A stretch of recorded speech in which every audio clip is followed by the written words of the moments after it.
Maintenant que la princesse Charlène, 44 ans, est enfin de retour avec sa famille, l'espoir était que la paix reviendrait un peu.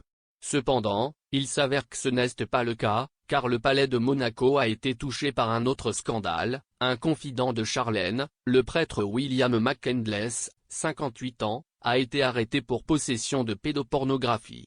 Bien que cela se soit passé il y a quelques années, la nouvelle n'est vraiment sortie que récemment.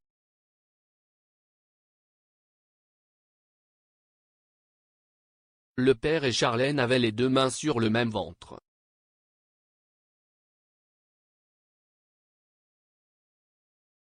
William n'était pas seulement le père du palais, mais aussi un bon ami de Charlène. Il l'assistait régulièrement en parole et en acte et épousa même son frère Gareth Whitstock et baptisa sa fille.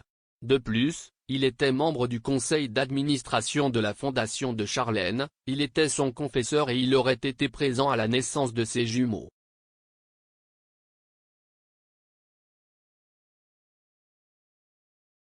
Le prêtre a déménagé chez ses compagnons croyants aux États-Unis il y a quelques années, mais lui et Charlène sont restés en contact tout au long.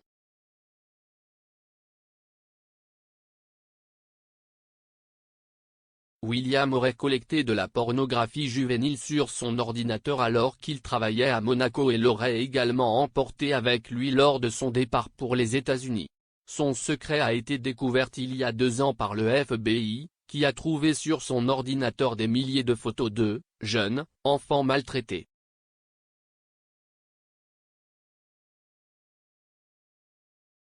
La nouvelle de son arrestation a été gardée raisonnablement dans les murs du palais pendant tout ce temps, mais maintenant qu'il doit bientôt comparaître devant le tribunal, divers médias se sont penchés dessus.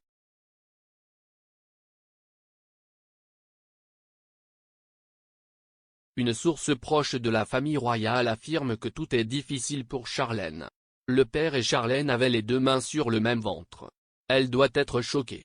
Elle avait déjà peu confiance en les gens, mais cela a maintenant complètement subi une énorme brèche.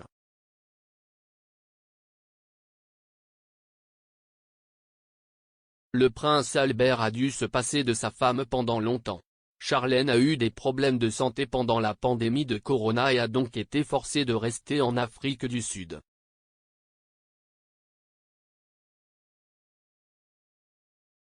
Lorsqu'elle est finalement rentrée chez elle à Monaco, elle s'est rapidement rendue dans une clinique à cause de l'épuisement et de la dépression.